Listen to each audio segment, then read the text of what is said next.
that in the back? Yeah, there you go. It's like grass parking here. Welcome everybody to the police presentation for budget season 2019 and 2020. I'm Lieutenant Duvall and this is Lieutenant Saber, and we're going to be going through this presentation with you along with some of our officers in charge of several programs within the police department.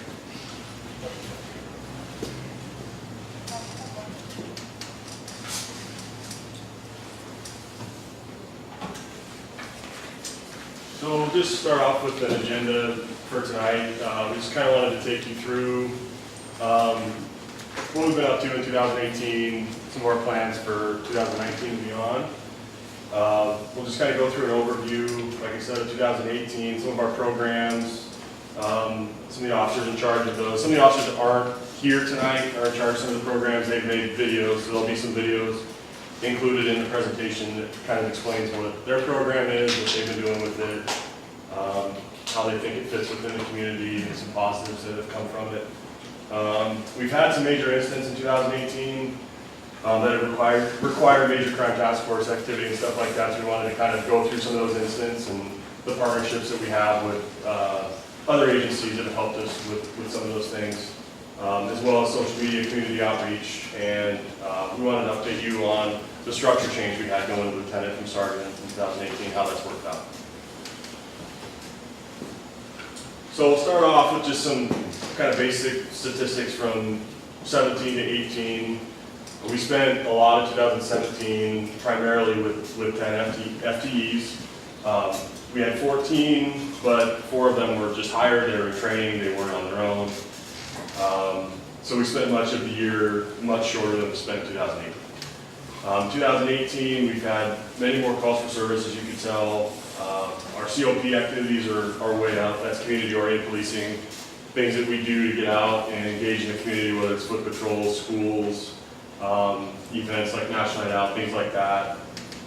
It's way up because of the increased presence that we have. We have more people out there being engaged, and it's really worked out really well for us. And something that we've been very excited about throughout the year. So right now we rank as the 5th safest city. A lot of that has to do with some of these incidents we've had this year, which has been a little bit strange for Duvall. It's in the time that a lot of us have spent here, it hasn't been the norm to have some of these things happen. However, we're not immune to it, right? So it can happen here, like it can happen anywhere else. With this, as you can tell, the cities that are above Duvall in this statistic are, their populations don't even add up to Duvall. So with everything that's happened, it's our belief we're still in a very good place and we're still doing things very efficiently at the PD. That's it, I'm moving Clyde Hill. So with our change for lieutenant, or some sergeants to lieutenants, our organizational chart changed somewhat.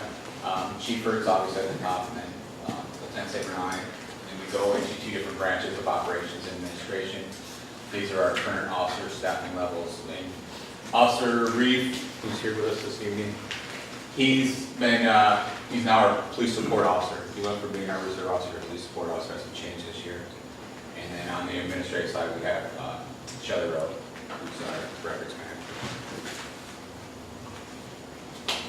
This is just kind of like meet our staff. A lot of you guys know us, but this is our administration team.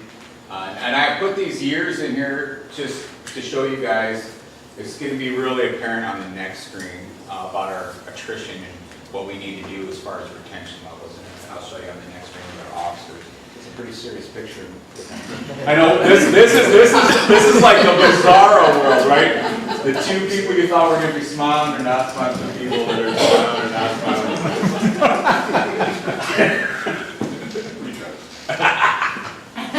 So this is our officer staffing levels, and I put these up here. So you have Officer Guzman, who's our senior officer. He's been here 21 years. And then the break, you got a 7-year break for our next senior officers, 14 years. So all the officers that were in here are already moved on, gone to other agencies or other career fields.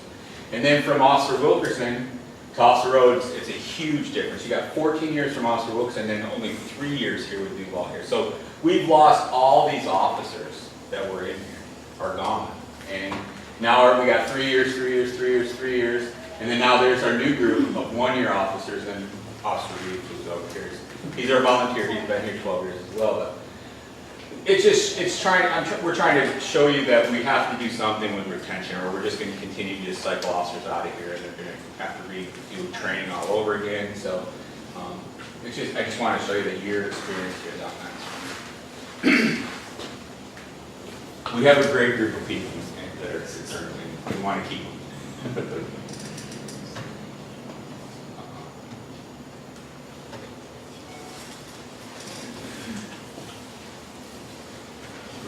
Yeah, so these aren't all of them, but these are the vast majority of the programs that we spend the most time with. School resource officer in DARE. Alice is an active shooter reaction type of training that we incorporated this year. That's what Riverview School District decided to go with as far as a model that they wanted to follow for their staff and the students and whatnot. So we were a little bit proactive in that. We sent 2 officers to get trained as instructors in that, so we can kind of take the lead and be really effective with assisting them in that process. It seemed to only make sense, so we're all on the same page. We'll talk about the Explorer program and public safety officer. There'll be a fingerprinting video. You can kind of look through the rest of the programs there, and we'll get through each of them as we get through the presentation tonight.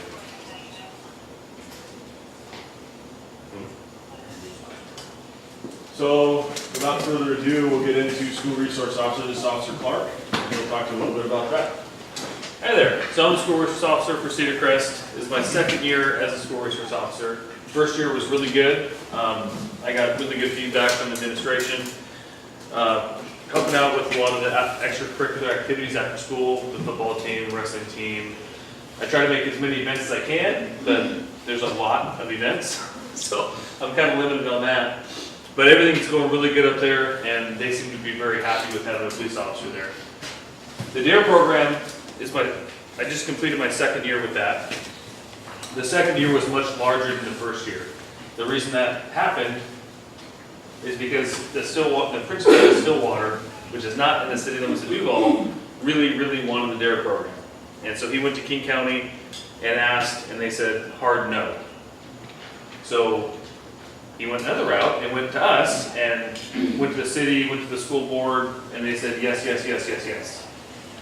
So what that did was double my workload for DARE. A whole nother elementary school and not just the Eagle Rock and Cherry Valley. So this year, luckily last year Eagle Rock was on an off year because they have 4th and 5th grade together, so they only get DARE every 2 years. But this year, it's going to be all 3 schools. So it's going to be, instead of a normal like 120 students, it's going to be over 200. So, but it's going to be a lot of fun. One more thing with the DARE program, the last 2 years we've partnered with Pacific Bike and Ski. I don't know if you guys saw the plaque up there that we got made for the owner of Pacific Bike and Ski. But he has helped out tremendously with the cost on bicycles for the SA winners for DARE. And he's committed to continuing that, which is, we're talking hundreds and almost thousands of dollars worth of bikes. We still have to pay a little bit, but we basically split the cost of the bike with him. So that's really good, and eventually, I don't know if it's going to be next council meeting, the one after, I'm going to try to get him to come to a council meeting, and so we can present the award to him at council. The barbecue, I started my first year doing DARE. The first year was a little rough because it rained a lot. So the turnout was pretty bad. The kids came out of the bouncy house looking like wet cats. But it was pretty fun. This year it was like 80 degrees and a huge turnout. There was probably over 100 people there. I think we had 1 package of hot dogs left when it was all said and done. And everyone seemed to really enjoy themselves. So we set up a little photo booth. You see the hay bales, and I got the DARE bears out there. And, everyone had a really good time. You want to start this one off? Sure. So I'm Officer Rhodes, like you said, he's Officer Clark. And we kind of got the jump start on the Alice training this year. Riverview hasn't implemented it yet. but we both went to the Alice training this summer. So with the Alice training, like Lieutenant Saber said, we're proactive. There's a lot of, eventually they want to train the entire district, staff and students. So that's way too many people for 2 officers to train. So the school district's going to have to send some people to get trained, and then we can liaison with them and help them out with different classes and different tutorials on the Alice program. But basically what Alice does is gives the kids an option. Because every scenario is different. Shootings happen at different places in schools. There's been a lot. Everyone's seen them in the news. You can't really avoid seeing it. But it's lunchrooms, classrooms, different levels of schools, elementary all the way through college. So there's a wide variety of places that it happens, and there's no one good answer. What Alice does, it gives them an option. These are some things you can do to help save lives. And this is students, staff, everybody. Some of the old premise used to just be lock your doors and hide under your desk. Like Officer Clark was saying, this gives you other options. Maybe fight backs better, maybe runs better, maybe barricade the door. So it's just more options and just hiding under your desk.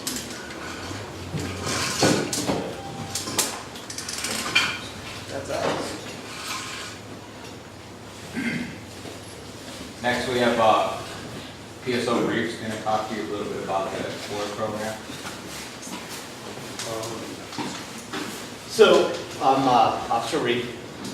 Last year I was tasked with starting an Explorer program, and I was very enthusiastic about getting this underway, but I quickly realized that as a small department, we just don't have the resources to do a program and make it worthwhile for the kids. So, fortunately, our partners, Redmond Police Department,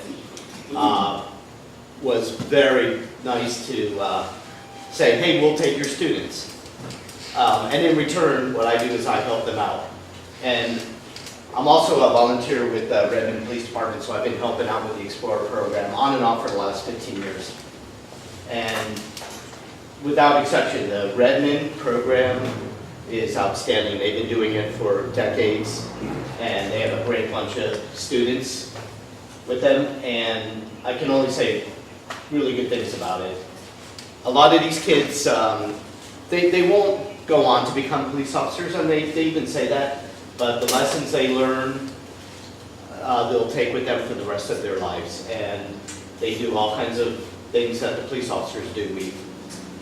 They do traffic enforcement, they learn a lot about patrolling, ability to do firearms with the officers, and basically whatever the officers do, they'll learn that as well. And they've been very helpful working Duvall days with us, and also I work a lot with Behind the Badge Foundation. It's an organization that helps the families of fallen officers, and there's a big ball and auction every year, and they've helped out with that. So that's it. And when I go to the high school, I highly encourage the teachers and the counselors to try to get students from Duvall to want to join the Redmond program. There's also flyers on the table. If you know any students who may be interested, please take a flyer, and I've got my card on that. They can contact me through email. Also, this year, it's been a great year for me. I've been here almost 13 years, and I just love doing this job. I started out as a reserve, and now my title changed to police support officer allows me to do a lot more things, such as transporting and booking prisoners. I'm doing parking enforcement. I do a lot of community outreach. I really enjoy doing that. I've represented the department at various fundraisers and functions. Unfortunately, memorials as well. Part of the job that obviously is not fun to go to, but it's important that we represent the department and the city with fallen officers. Like today, transporting vehicles for maintenance and repairs, and I often find myself often in Seattle picking up or dropping off evidence at the crime lab and the medical examiner. Yep.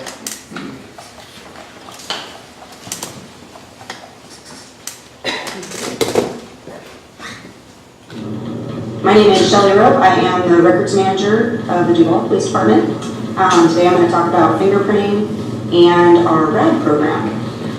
First thing, as far as fingerprinting goes, we provide that service the first and third Tuesday of the month. And we provide that service to citizens that live in our jurisdiction for any reason, any employee of the Riverview School District, and also for concealed pistol licenses. My name is Shelley Rowe. I am the records manager of the Duvall Police Department. Today I'm going to talk about fingerprinting. The next thing I'm going to talk about is the RAD program. The RAD program stands for Rape, Aggression, Defense. The program is nationally recognized, and I've been teaching it for over 10 years. It's a program of realistic self-defense tactics and techniques for women. The RAD system is a comprehensive, women's-only program that begins with awareness, prevention, risk reduction, and risk awareness, while progressing into the basics of hands-on defense training. I feel this program is very important to women in our community. With domestic violence on the rise in this country, being able to reach women and teach them how to defend themselves is very important. This program not only teaches women how to defend themselves, but it also teaches them how to avoid becoming a victim in the first place, staying out of situations that could put them at risk. I have taught over 500 women in the past 10 years, and I've had 2 success cases after the women have taken this course. My goal for this program is to reach as many as I can of all ages. I plan on teaching 4 classes a year or 1 a quarter. Thank you for the continued support of this amazing community-oriented program and help keeping our city safe. Next, we're going to have Officer Squires talk to you about our fleet management. All right, I'm Officer Squires. I've been with the department about 3 years now. I'm going to talk to you about the department fleet. My main duty is to keep our fleet up and running so we're able to respond to calls. Some of the duties I have, scheduling fleet maintenance. I have to assign vehicles to officers and oversee vehicle use, make sure no vehicle is getting overused or underused. I've done some minor repairs myself, what I'm able to do. Anything to save money, keep the vehicle out of the shop. If it's something simple, I'll go to the auto parts store, get the part myself, and try and save the department, save some money. I'm in charge of maintaining budget and records requests for the city, and involves keeping track of all the costs of the department, trying to project what next year's costs will be, fuel usage. It's a pretty extensive process. Also in charge of ordering new vehicles, designing the new vehicles, making sure they're set up best for officer use, and keeping an inventory of what vehicle equipment we have, fire extinguishers, road flares, any equipment we might need in the event of a major incident or crisis, natural disaster. Currently in our fleet we have 1 Ford Crown Victoria, 1 Chevy Tahoe, 1 Ford F-150, it's our SRO vehicle, 4 Dodge Chargers, and 3 Ford SUV Interceptors. All 4 of our Chargers and our Chevy Tahoe are overdue for 5-year replacement. That 5-year replacement schedule is put in place because all our warranties expire after 5 years. Major repairs are no longer covered. It comes out of pocket. That warranty is also put in place because after that mark, the usual parts such as electrical parts, they just start wearing out. Cars, they're outside all the time, and just that kind of wear and tear over time is just as hard on a vehicle as actual mileage. So 5 years, 100,000 mile warranty, that was put in place for recycle, and so we're overdue on that by 5 vehicles. There's been multiple incidents where the vehicles have broken down on officers in reaction to a call. Thankfully, these calls weren't life-threatening. Recently, an officer had a blown radiator, wasn't able to respond to a call. So thankfully, the call was not serious and no lives were affected in that incident. But that's some of the issues that we deal with on a day-to-day basis. My goal is just keep the cars running and available for officers to use. next we got our firearms, Officer Squires, myself, Officer Clark, and Lieutenant Duvall are all firearms instructors. So we're both not rifle, right? Not rifle. Okay, so myself and Officer Rhodes and Lieutenant Duvall are rifle instructors, and all of us are pistol instructors. Several of us are also armors for both weapon systems, which is really key because we have something go wrong, we don't need to send the weapon in, we can fix it here in-house, and then, cut the cost on that. One thing that we've been trying to do this year is get more training time. More time at the range for all our officers to get rounds down range. That's super important. The first thing they teach you at any of these instructor courses is train and document your training, because if in the unfortunate event of a shooting, an officer-involved shooting, the first thing that the attorneys are going to do is start pulling training records. And if all we did the whole year is qualified, that doesn't count as training. So we need to document when we trained, how we trained, what drills we did, what the purpose of the drills were, all that stuff, so we can say, hey, look, we trained these guys. So if they did something wrong, then we covered this. This was trained, and that's just department liability related. So, like Officer Clark said, we qualify yearly with the Coalition of Small Police Agencies. Some of the ranges we use are Issaquah PD, Snoqualmie PD, and Snoqualmie Valley Rifle Club. Fortunately, most of the officers here are very, very good shooters. We average about 91% on handgun, which is really high, and 92% on rifle. So some of that comes back to getting that additional training, so we're better shooters. And then for next year and 2020, we're shooting for about five related firearms trainings a year. And then these are some of the other things we can use to supplement the actual range time. We can use the simunition guns, so they're like little paintball guns. It's a little bit almost like paintball. And then we have these new SIRT guns. I don't know if we have one out here. Okay. They hurt a little bit more than paintballs.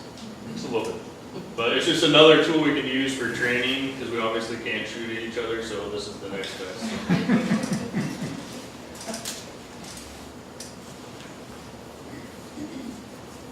And then Officer Squires and I are less lethal use instructors, and the reason we have some less lethal tools available to us is we don't always want to go right to lethal force, and sometimes we don't want to go hands-on because the situation's so dangerous. So we have less lethal shotguns and then tasers that we'll talk about a little bit.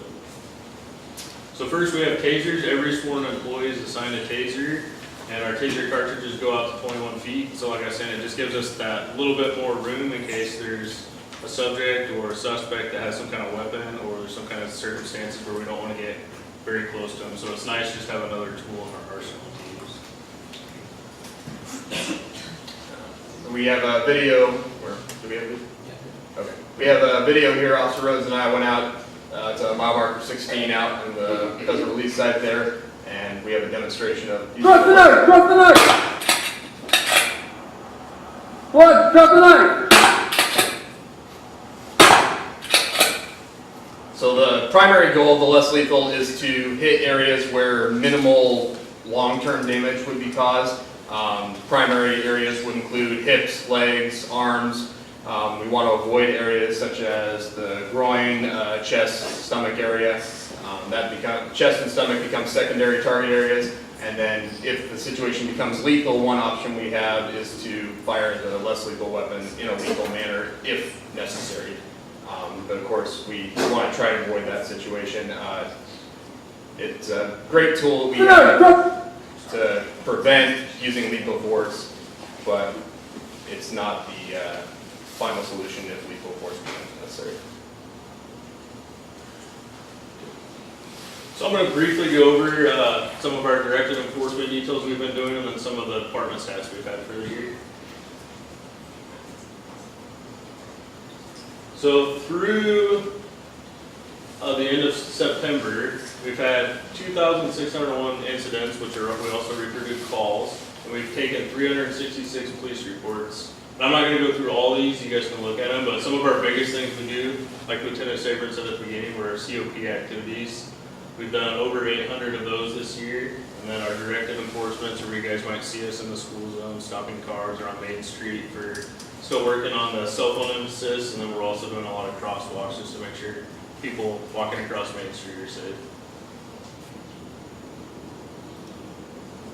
And then this is our traffic infractions we've issued for 2018. We've done 2,110 total traffic stops through the end of September. We've issued 385 infractions and 41 criminal citations. So I'll just let you look through that real quick, but mostly what we issue infractions for is speeding. We spend a lot of times in the school zone, and along with our COP activities at the schools, we've been really focusing on trying to make sure drivers are slowing down in the school zone so no kids get hit.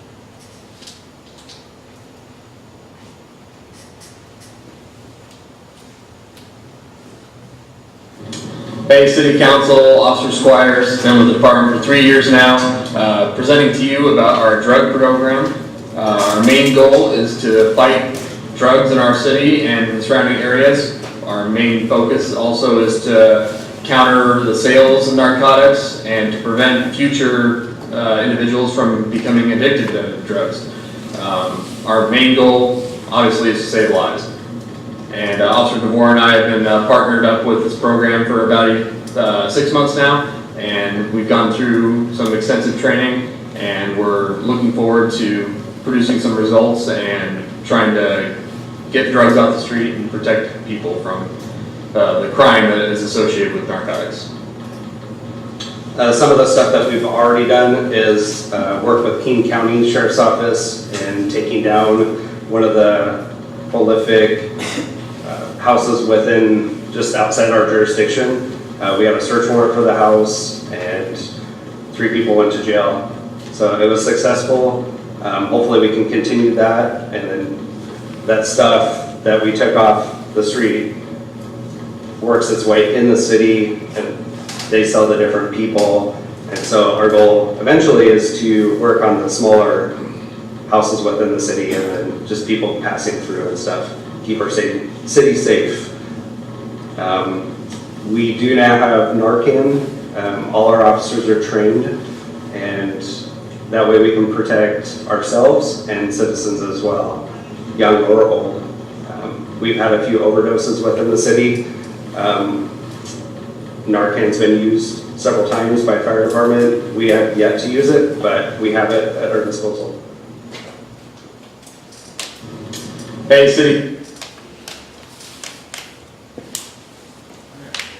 So, bike patrol, we got, as you guys saw, I'm sure when you walk around, we have 2 new police bikes. We got those in preparation to get certified, because we can't really go to class without them. We need the bike to go to the training, and the new uniforms are right there. We're waiting to get a class because there's not doing a whole lot of classes right now close, local, and we don't want to be traveling out of state with a bike to go to a bike class, because they're fairly extensive week-long classes.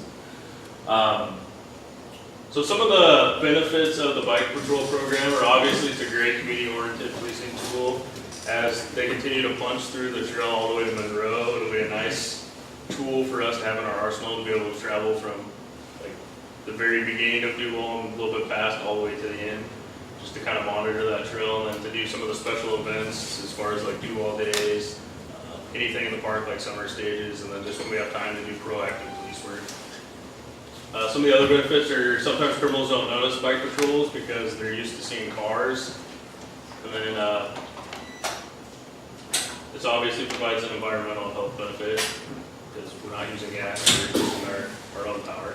A big part of the events is we're much more approachable when we're either on foot or on a bike. If we're sitting in a car, it's harder for people to come up and talk to us. They just don't feel as comfortable because they want to bother us. But if we're sitting there on a bike in the middle of a crowd, it's a lot more inviting for people to come up and chat with us.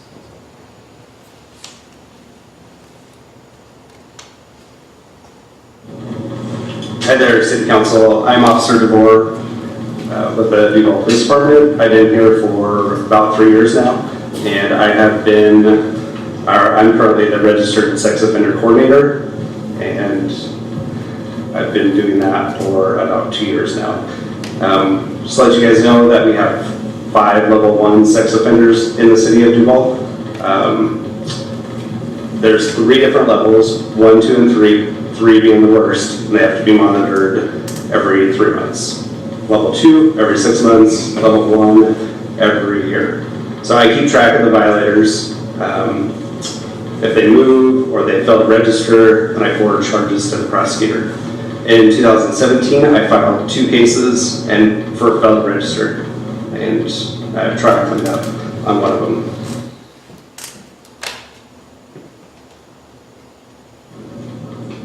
Another thing that I do within the department is child passenger safety technician. I've been doing this for about a year and a half now. Another thing that I do within the department is child passenger safety technician. I've been doing this for about a year and a half now. Making sure that the program is very successful. The service is offered for free. Another thing that I do within the department is child passenger safety technician. I've been doing this for about a year and a half now. The program has been very successful. We get about 4 to 8 people coming in for versus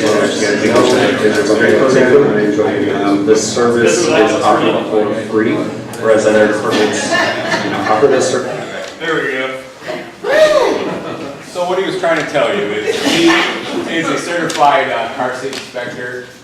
He just call him if you have a new child in your family or someone you know. They can call Jason or Officer DeBoer, do the inspection for them, make sure the seat's installed properly, because that is your most precious cargo of your child. So he can make sure everything's set up properly and get the child in there securely so when you travel. Sorry, department training. So I manage all of our department training here at the PD. I'll just go through a little bit about what we do here and how it is managed. There's a 24-hour state mandate with the state of Washington as far as we are required to complete 24 hours of training a year.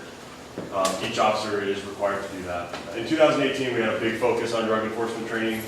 As Officer DeBoer and Officer Squires mentioned in their video, they went to a lot of extensive training related to drug enforcement. It really paid off with some partnerships that they were able to build, which ended up in some really good arrests and some things that we can build on heading into the future. It was a really positive thing. The most important parts of training are to make sure that there's officer safety there, everybody remains safe, and they have the best ability to do their job, and it's also to decrease liability for the department, the city, because the more they know, the more they're able to perform, and they're not in a situation where they're unsure, they make a mistake. Right now, to date, we've completed 997 hours this year of training as a department. That's about on track and on average with what would typically be. It might be a little bit high just with some of the drug training that we did that we won't do every year. As far as heading into 2019 and 2020, there's a big focus into succession planning, making sure that Lieutenant DeBach and I are developing the officers into becoming the next leaders of our department. We're not able to be here 24/7, so they need to be able to make the decisions and do some of the things at the supervisory level when we are not here in our absence. And likewise, Lieutenant DeBach and I are in a position where we're attending classes and doing things and being developed by Chief Hurt so that we're able to step in and do those types of things if we need to do that as well. So we covered some of the duties that these guys have, but that's obviously not all the stuff they have. This is a list of our collateral duties within our department, just to give you an idea of some of the other stuff they're doing. So when they're, not out there on patrol, they're probably doing one of these other duties that they're responsible within our agency. We do have a couple openings. We have a few new folks, so hopefully we're going to be filling some of those open spots. But we have a wide range of stuff that we're responsible for, and these guys have to do besides just patrol.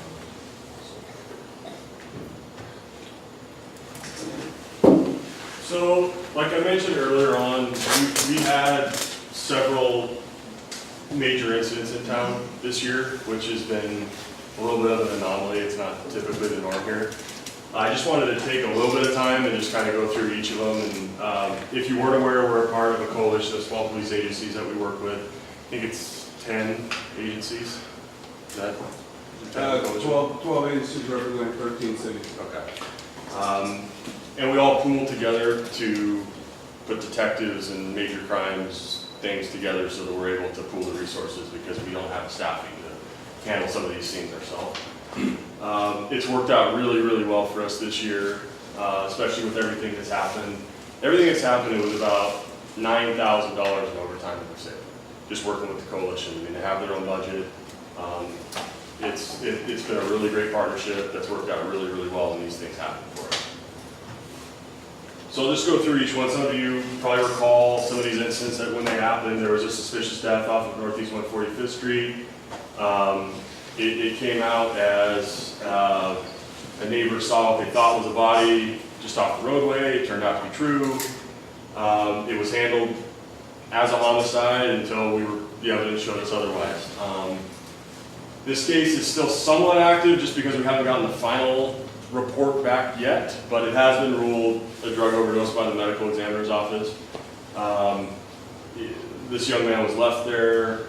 It was investigated thoroughly by the coalition, Washington State Patrol crime scene team, medical examiner's office. Everybody pulls together, and the investigation led us to that conclusion.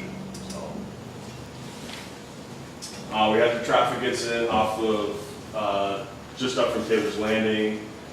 Officer Duvall stopped a vehicle for, I believe it was, you guys correct, I believe it was speed. Young man stopped his car just there by the new brewery down there, ran down into Taylor's Landing, ended up in the river. As officers were giving chase, they heard what they thought was a gunshot coming from the woods where the suspect had entered the woods. This prompted a major response. Marine, air support, fire, a lot of us getting called in, developing a perimeter, coming up with a command post, coming up with all kinds of a plan how we're going to apprehend this person. After a while, the Marine unit was able to spot them just off the bank, and we were able to take them into custody without further incident. But it required a big response and a lot of people involved. Our officers responded to a residence in July. Call came out as a friend had gone to check on a friend, hadn't seen him in a while, entered the house. Worst case scenario came true for them. We responded, our officers ended up locating 2 deceased individuals inside. Again, investigated thoroughly, all the same resources came out. We spent about 14 to 15 hours up there that day, just processing everything, going through the scene. It's still somewhat active, but there's enough evidence to conclude that the title of it is correct, and that is what it happened based on what we know. But I just wanted to kind of let you know that the amount of resources and things that go into these things, it becomes very lengthy at times. And then Lieutenant DeBach was on this one. I'll let him. I was beginning to think that Steve had this bad luck because all these other incidents happened when he was on duty. Well, then this happened a lot of times. So we had an armed robbery report at Duvall Drugs. This investigation is still active. We are tracking down leads. We're getting information in. Now that we just had that, I don't know if you saw the expose on America's Most Wanted by Q13. Washington Most Wanted, excuse me. They just did an expose on this last week and tied it in with our coalition KID program. And we're going to be tracking down leads from that as well. It is still active. What we know is 3 individuals came in to the drugstore right before closing time, so like 6:45 or so, 6:50 at night. They had all the customers and employees get on the ground. They went behind the counter and they took narcotics out of the safe, fled on foot, and we called dog teams in. The dogs were able to track to a nearby alleyway that one that runs right there behind Duvall Drugs down the alley, and then the dogs lost the scent, so we assumed they got into a vehicle at that point, which we later confirmed the following day because we had an eyewitness that saw that. So we're still following up on leads. We got witnesses working with some of our sketch artists from the coalition, which has produced this sketch on your right. See your right? You're right. So they produced this sketch to that from one of our witnesses. So we're still tracking down these. There's a lot of information we're not allowed to divulge because we're going to utilize that once we get people in custody. Any questions?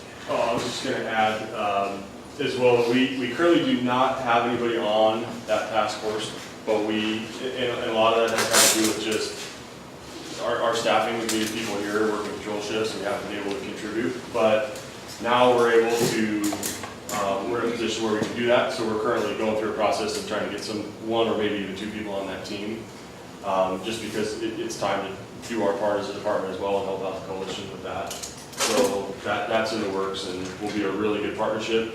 Coalition pays for all that training, all of that major crimes, homicide school, all the things that are really expensive is all paid for by Coalition. So it's a really good thing. And they get between 10 and 12 call-outs a year, and I think we were a third of them last year, so probably time to contribute to the team. So next we're going to talk about social media and community outreach. Myself and Officer Rhodes are primarily responsible for our social media aspects of our department. These are some of the events we did this year, if you want to talk about. Sure. So we had a challenge coin contest with the high school art class, and we had 2 winners, and they came up with our new challenge coin. This one's of National Night Out. We kind of branched off a little bit and tried it in the neighborhoods as well as having something down here. So that worked out really well. This is the Easter egg hunt. We caught the bunny there. That's my first day of school. My goal is to pass math class. It's not going well. We helped out with the DUI drill, and then officer squares for the CrossFit. Yeah, we partnered with the CrossFit here in Duvall, and all the donations that were made were donated up to Acres of Diamonds in town. Officer DeMore and I delivered all the donations up there, and yeah, helped out a lot of people. And then the top pictures, Read with the Hero Night. They had it up at Cherry Valley this last year. It replaced the STEM night that they do annually. They kind of went away from that for a year or two to do Read with the Hero Night. So I participated in that. We had officers from other agencies as well, and firefighters also participated.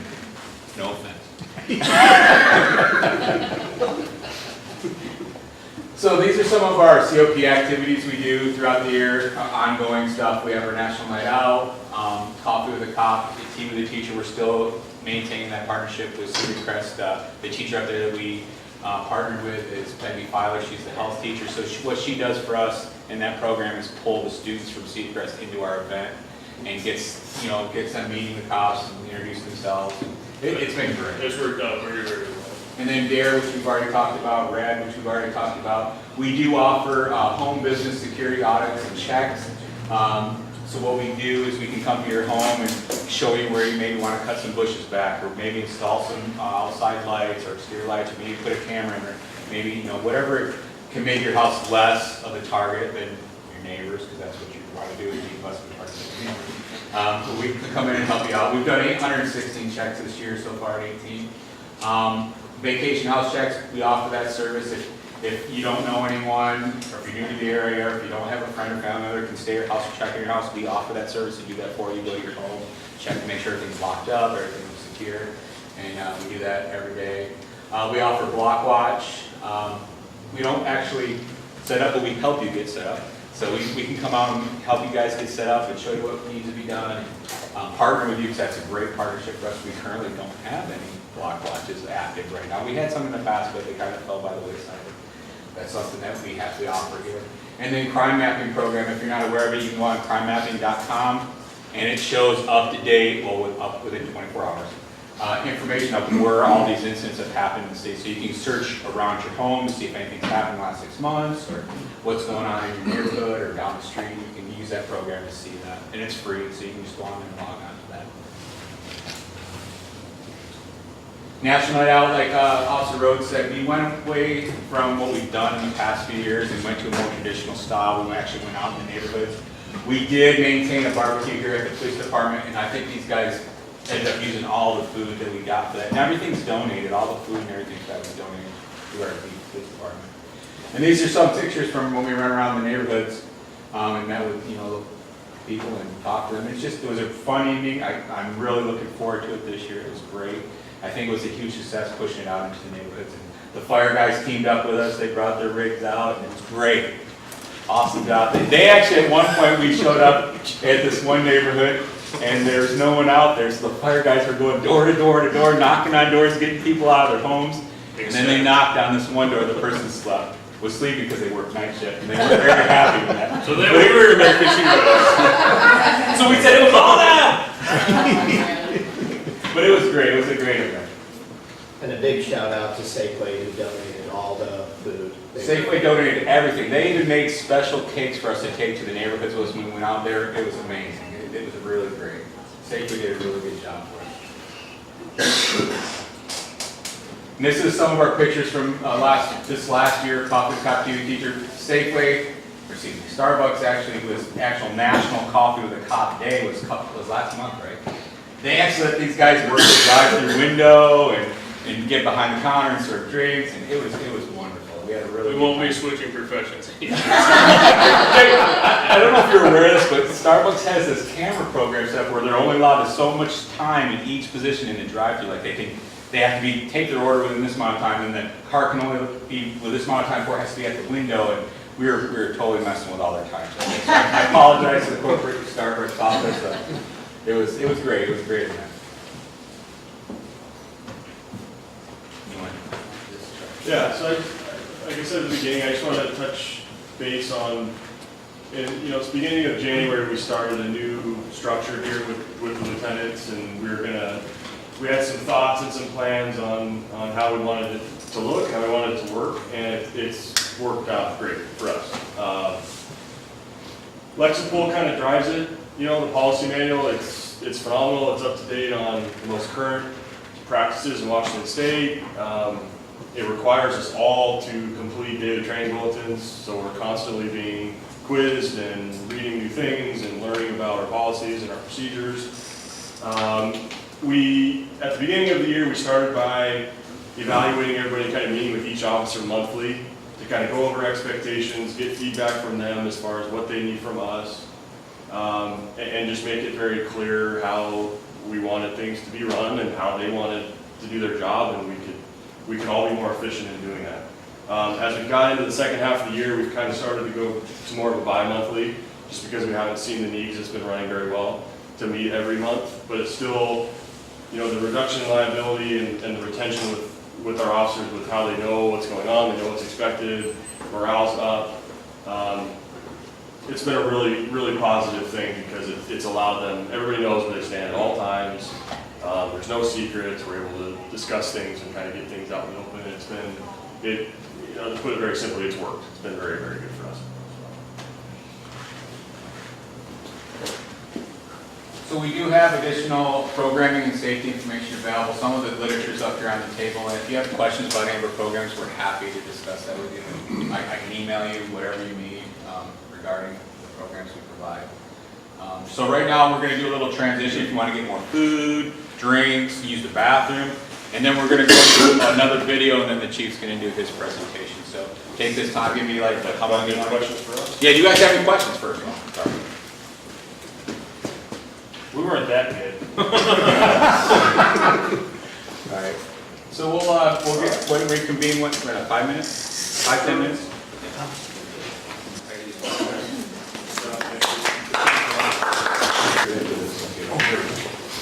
Hang on 1 second.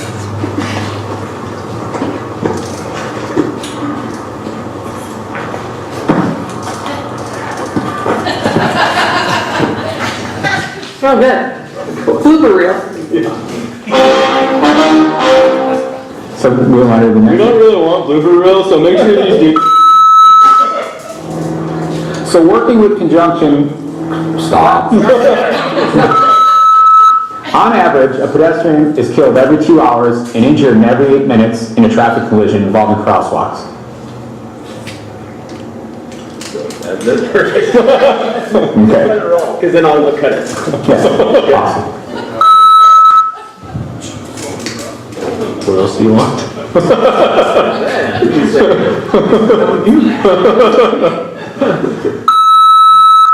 All right, there we go. I like that. And the flag. All right. All right. Are you We're ready? ready. Oh, what the heck? Sorry. Hi, friend.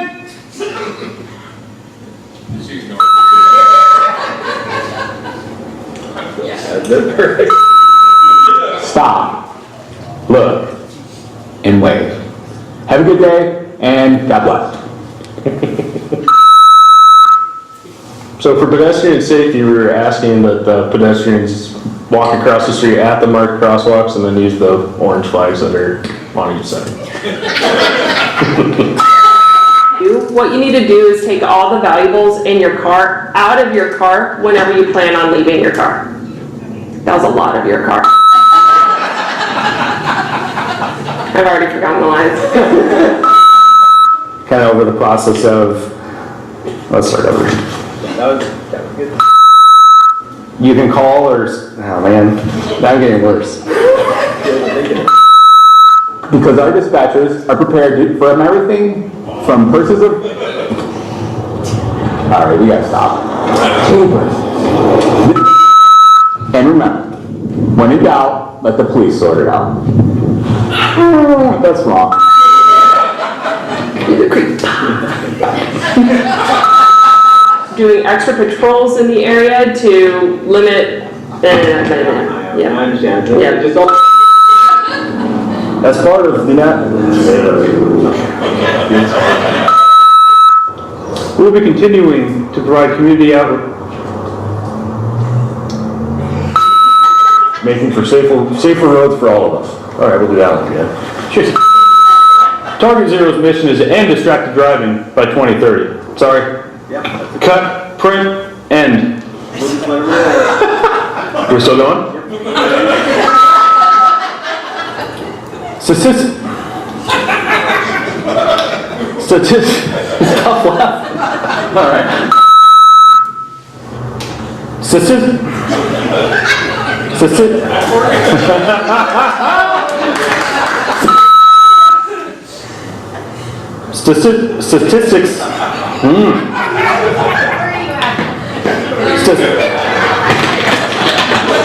What the? Keep it classy, Duvall. Or... That makes it so much worse, huh? She's gonna sign off. Fine. Or stay safe, Duvall. Or keep it weird, Duvall.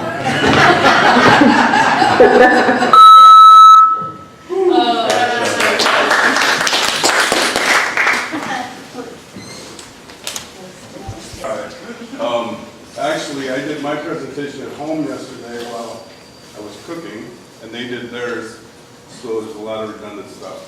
So I can go a little bit faster unless you want me to slow down. Police Department represents 4 large numbers. The Police Department is the 07, the Civil Service 501 Vehicle Fund, and 503 Police Fund. If you're not aware, next year is our 35th anniversary. We plan on doing some type of celebration for our community. We haven't figured out exactly what yet, but 35 years next year.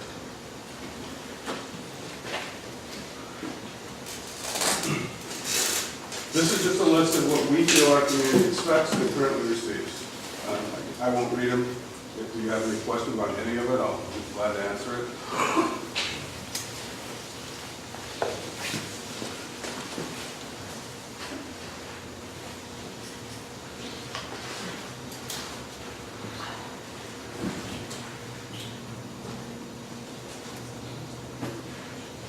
Good.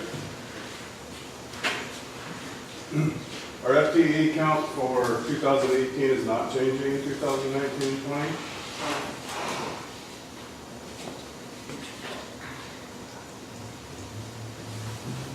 These are some of the highlights. I'll go ahead and let you guys read those. The increase in call volume is I think you saw on their slide, is 2,600 currently.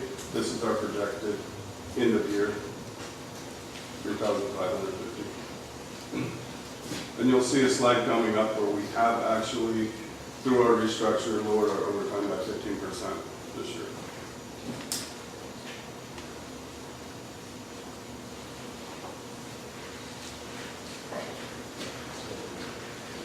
Good.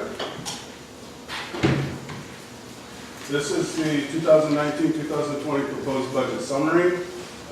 As you can see, 2019-2020, there's quite a jump. for 2 years from 2018. It represents about $600,000 for the police department over a 2-year period.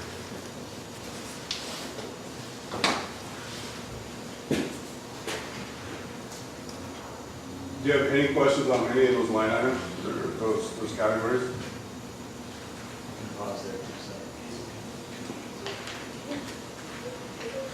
Chief, Yes. what's the update on negotiations? Because I know the officers and the city were going to just sit down and work out. Where are we at in that process, and what's the impact over the next 2 years? So we are currently in negotiations. We were planning to meet with you folks for the exec session next Tuesday. We're going to have to postpone that, and I don't really want to publicly get into that conversation. That's fine. I'm just wondering where it's at. Is there a question there? No, I just wanted to try to understand cost per capita. I can do it myself, go ahead. Based on the population of 7,800, it's about $368. Anybody else? You good, Mark? Think we're good?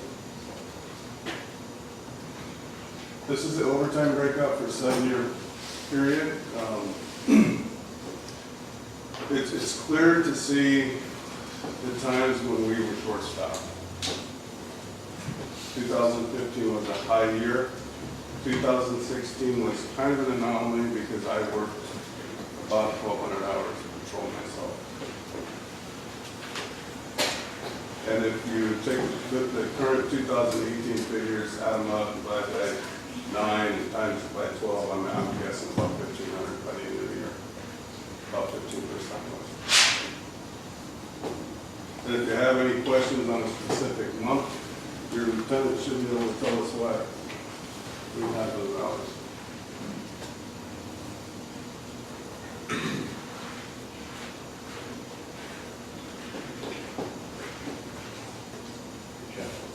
Good.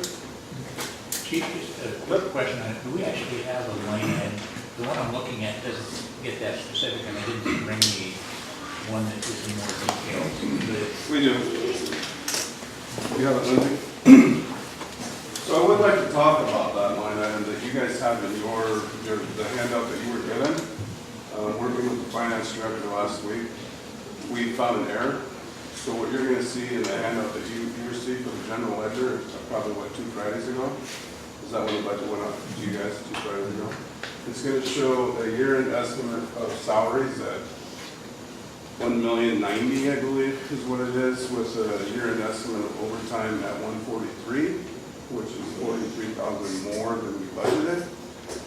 But what we learned is there's some miscoding going on in Spillman, where so we budget 2,344 hours per union officer because we have to account for holidays. We have to account for the RTO time that they get, which is 108 hours a year because they work the 12-hour shift. So the 2,080 plus the 156 holiday hours and the 108 RTO hours is 2,340. What we learned is, and it's budgeted in the salary line item, what we learned is Spillman was coding it as an overtime. So it was RTO hours and things were going into our overtime. So we're going to flip that and correct it. Yes. So you'll see that we are not going to go over an overtime. Does that answer your question? It does. You know, I know for some cities, overtime is just a swear word, but I've never looked at it that way. You certainly want to have control, and I'd rather have full-time staff filling that in instead of really overworking people or mandating overtime. But outside of that, there's plenty of things that come up where we need to call folks in. It might be special training that they go to that is off duty that, you have to reimburse them. And so the reason I just wanted to make sure that the overtime that we do have in there is sufficient to meet the needs that the officers have for training, that the city has calling folks in, either for special events or for special incidents that come up where we need to have them. I think we're pretty good right now, and I think these guys would share in the same sentiment that probably half of them don't want overtime, the other half love it. It's just the way it is. Speaking of special events, in our overtime and salary budget, the next biennium, I'm actually budgeting 4 special events for our officers to be there. Typically in the past, we just sucked it up. I'm budgeting overtime for those events, summer stage, Duvall days, those type of events. Chief, I have a question. Just now.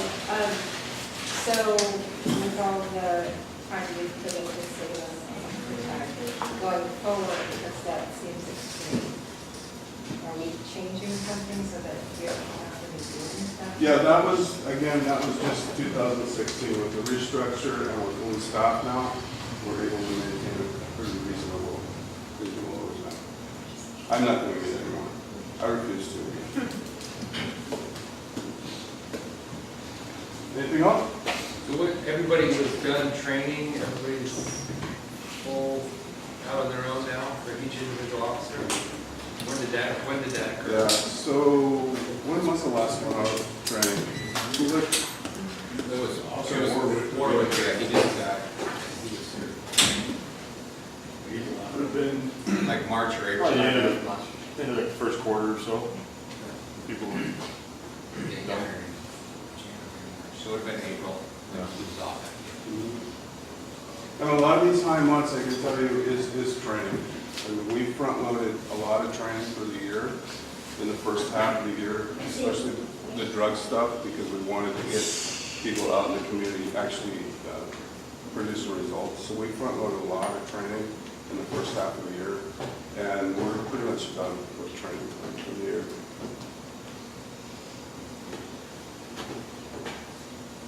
You guys can chime in anytime if you have a question. Department objectives moving forward into 2019-2020. Again, continued training efforts for focused on succession, retention, and leadership.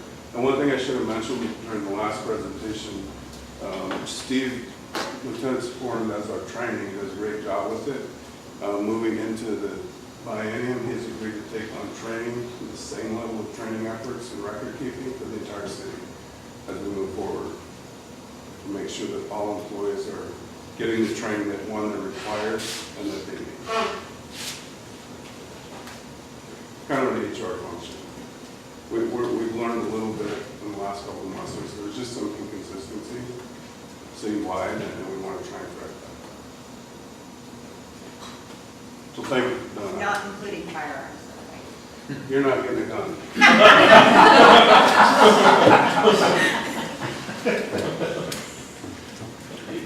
Any other questions on this slide?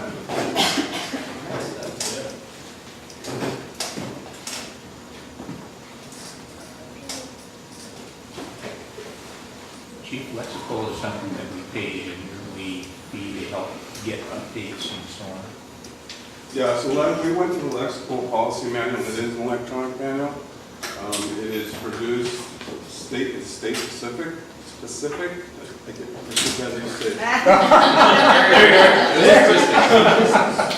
it's state specific, and it's based on best practices in the state of Washington. It automatically updates as the legislature changes the laws. And all we have to do is go in and click a button to accept those changes. And like they were mentioning, our officers have to go through daily training bulletins that populate when they log on during the month. And they usually do, 28 to 30 a month. It takes about 1 to 2 minutes for each one. And all it is refreshing policies, and their policies are being driven into them. But to answer your question, we pay $3,000 a year to maintain that system. And our insurance carrier reimburses $1,000 of that.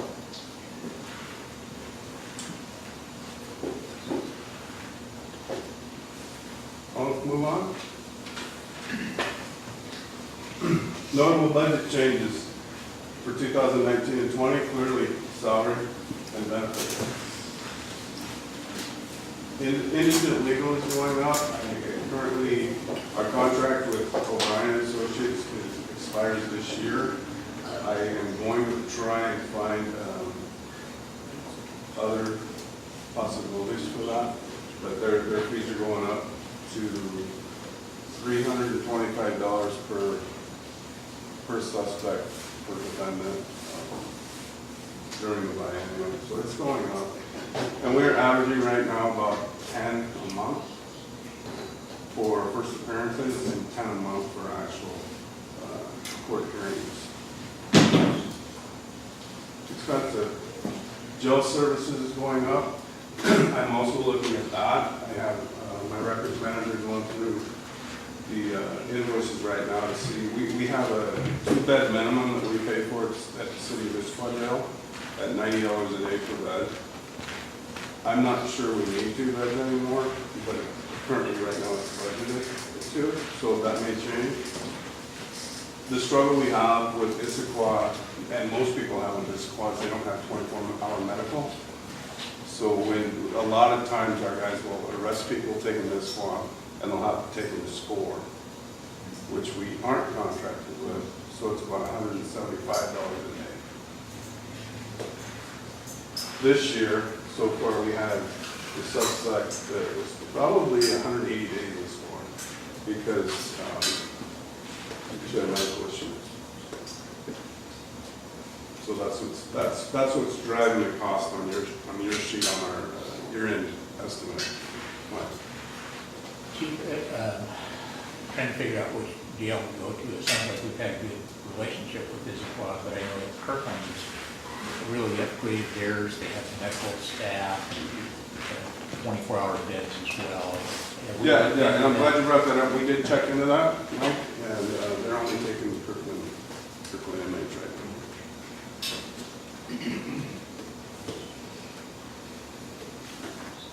Any other questions on that? Yes, ma'am. Just really quickly, I remember you saying something about it might change how you categorize a driving with a suspended license. Correct. And how that might impact the budget. Correct. So, driving while license suspended third has been a very expensive charge for most cities, especially smaller cities. It is currently a crime. It's a criminal traffic offense. Criminal traffic offenses, when we file any criminal traffic citation, it's about $330 in the court system versus a traffic infraction, which is like $26 or $27. So what we're trying to do now, working with our prosecutor, most cities are going to this. Rather than arrest and cite for suspended third, we're doing no ball now, correct? No valid license on person. So we should start seeing that go down as well. So jail services important, is that the same line? I don't know why that's like that. It is not. Okay, it should be jail. It should be jail. Yeah. Yeah, that should be jail. So court is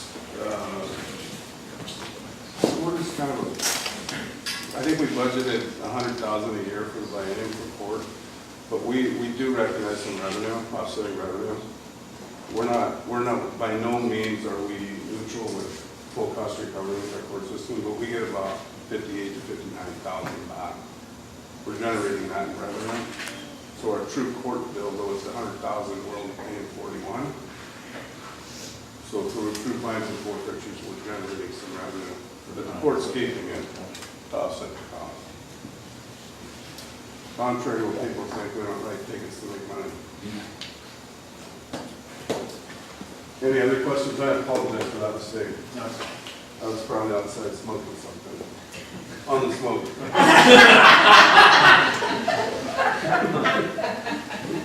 I think it's a good point that, making the point that there's a cost to certain types of law enforcement, and that the alternative of cutting folks loose for, it's kind of a sliding scale in terms of understanding that cost and the cost to arrest someone and the cost to administer, a ticket. And so I guess it's just, I think it's an important point to highlight that, we don't make money on tickets, but obviously most people want police writing tickets for things like speeding and Right, and you know, these guys can explain it better, but we're not arresting, we're not pulling people over to live in this community. It's the traffic going back and forth. If you remember the discussion from Tuesday night, where you were talking about TBD versus sales tax, it's the same here in the courts. When we're arresting people, our citizens are the ones paying for that, but they're not our citizens that are being arrested. Thank you. Any other questions?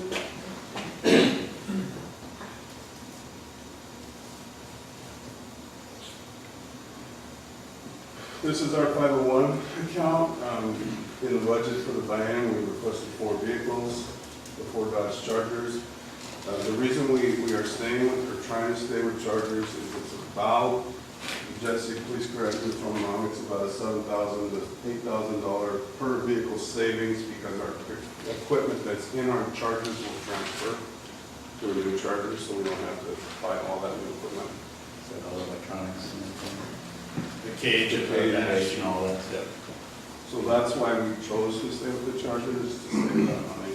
And then we're anticipating surplusing those 4 cars for anywhere from $4,000 to $5,000 a piece.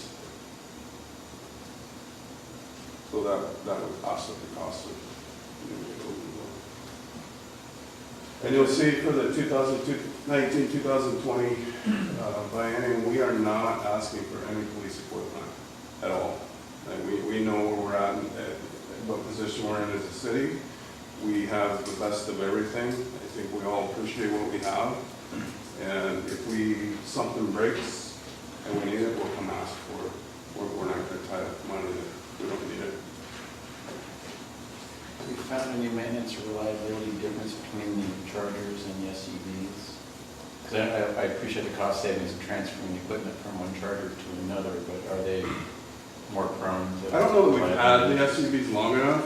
We have not had the SUVs long enough, and to be honest, no agency really has had the SUV long enough to see how it's gonna perform long-term. There's also the rising cost. Ford has just jacked their prices up $4,000 a car, and they are not building cars until June of next year, so we also have the wait time until then.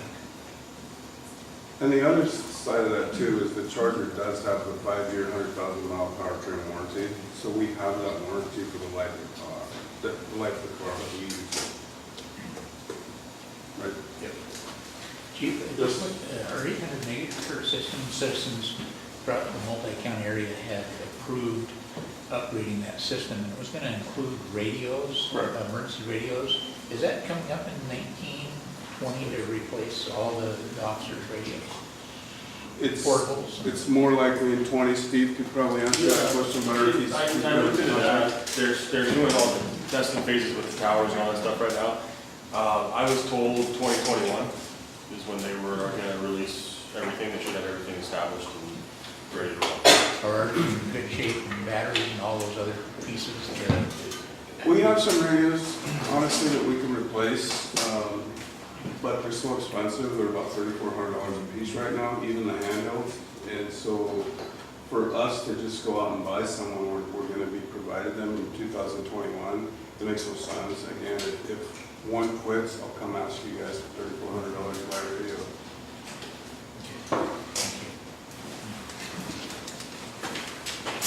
And we do have a few spares.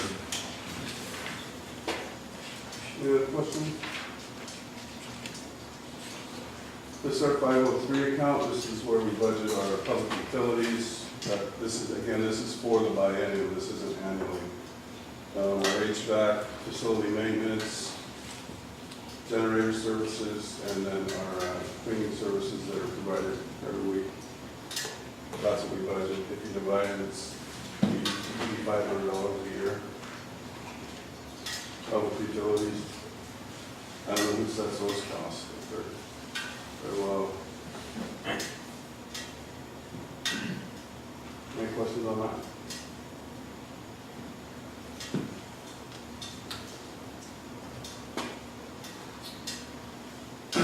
Civil service works for the mayor to make sure that the police chief is fair and equitable to his people. So far, I think he has done. This is their budget annually. We do have, I think is it 0.3 or 0.4 FTE now? 0.3, it used to be 0.4, and that FTE is Alana McCoy. She provides the chief examiner secretary duties for us. She spends about 3 hours a week preparing agendas, a month preparing agendas. It was high in 2017, 2018, because they actually did a whole revamp of the civil service rules. They were, the model they were working off of, I believe, was 98. So they have revamped that, and it's current now as of 2017, 2018.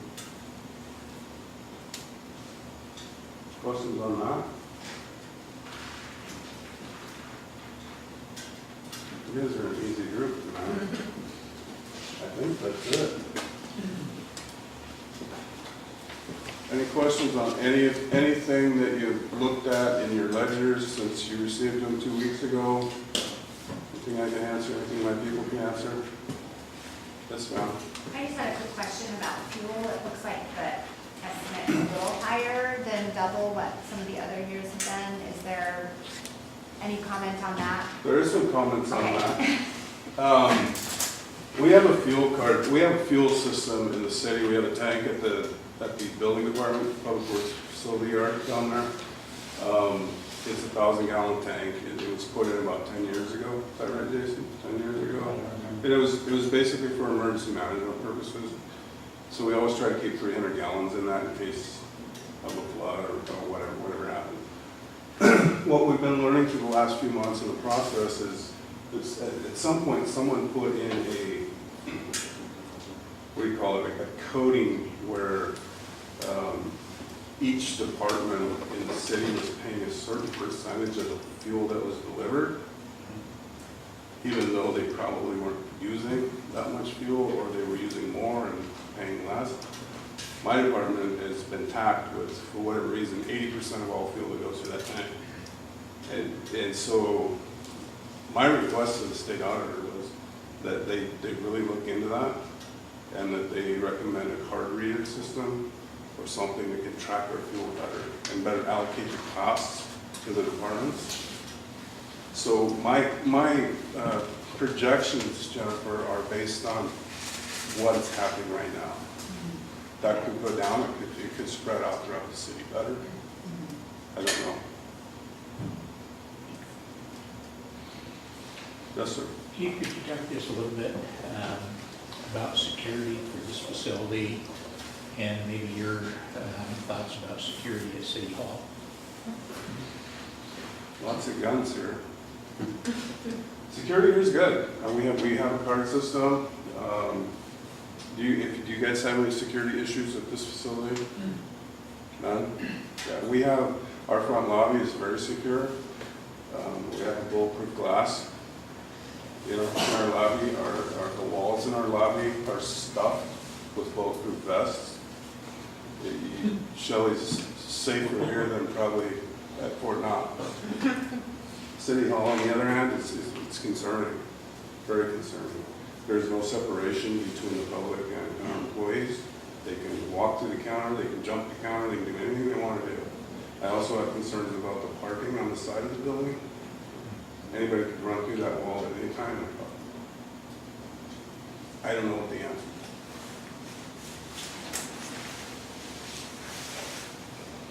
is. Discussion, yes, there was some discussion that this building was designed with a specific life in mind.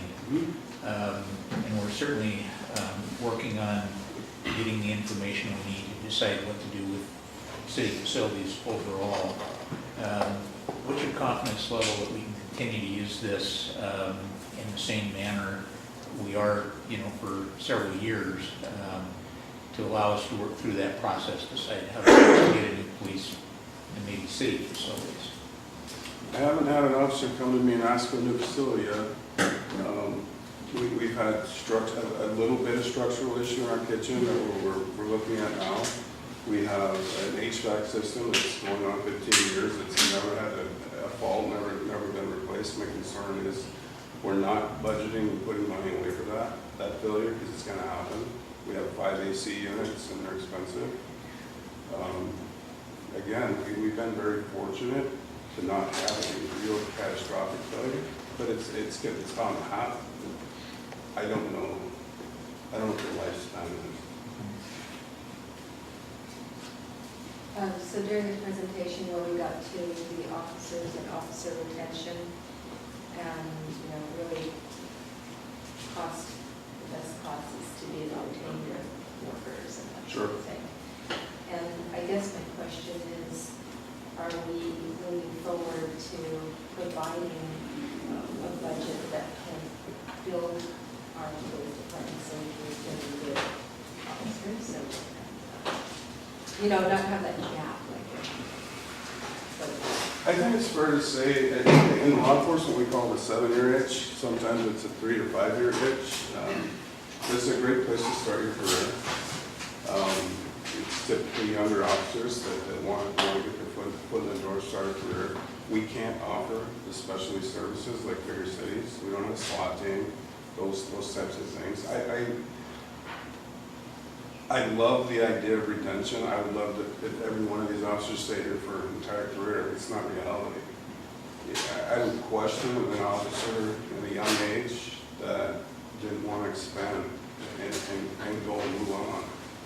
The best I can hope for is that we bring them here, we train them, we do the best we can to keep them in the career field, and that larger agencies thank us for sending them to them. That's reality.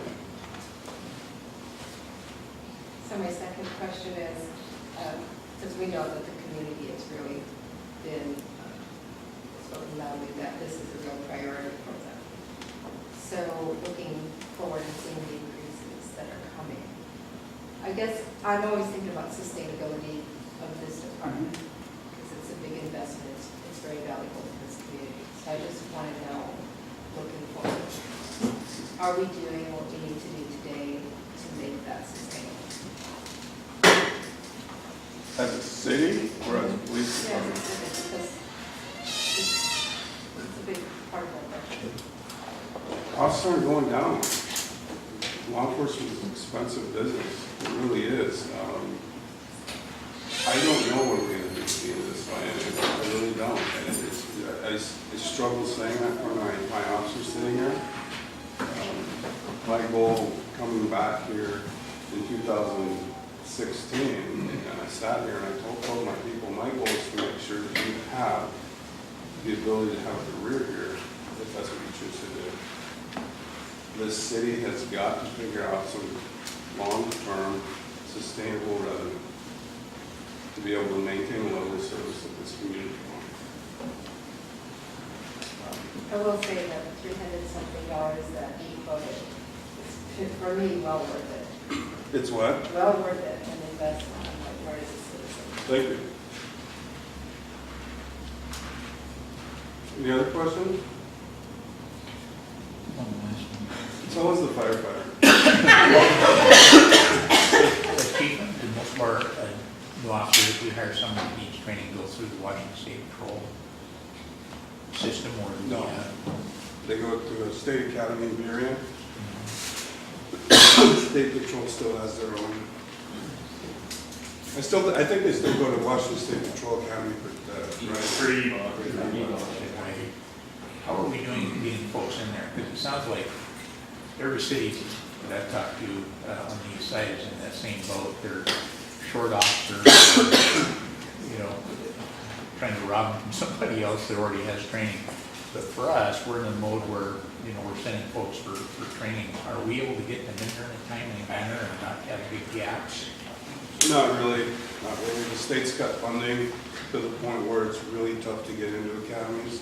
They tried to reopen the Spokane Academy again a year or two ago, but that didn't work. I know Issaquah had 6 openings, six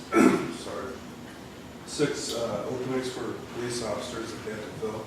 They actually hired quality people that sat in the office for a year because they didn't want to lose them before they could get them into the academy.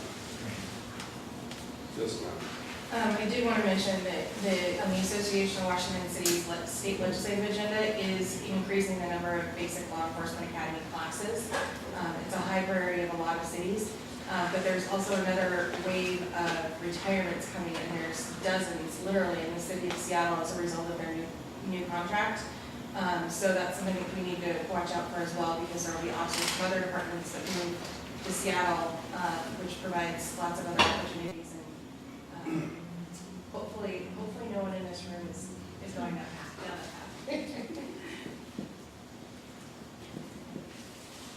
Laura, do you have anything? I'd like to thank the police chief and honestly the department for working really hard on their budget. It was a really tight biennial and a lot of really tough choices had to be made in all departments, but I think the police department made the best effort. Yep. Thank you. And I second that, and it's been apparent through the budget process how much the police department has taken a holistic approach to looking at the entire city and the health of the entire city. And it's been incredible. And from my perspective, I can't thank you guys enough for all the effort that you put into this and sacrifices so that Public Works, we can fund things in Public Works, for example, to make sure that we're working together as a city. It's pretty incredible, and I'm incredibly grateful for you guys. So thank you.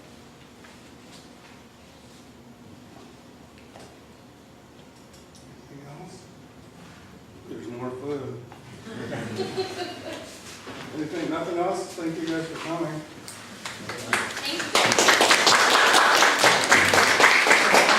Please feel free to take any of the swag with you. I brought out gun locks if you don't have any gun locks.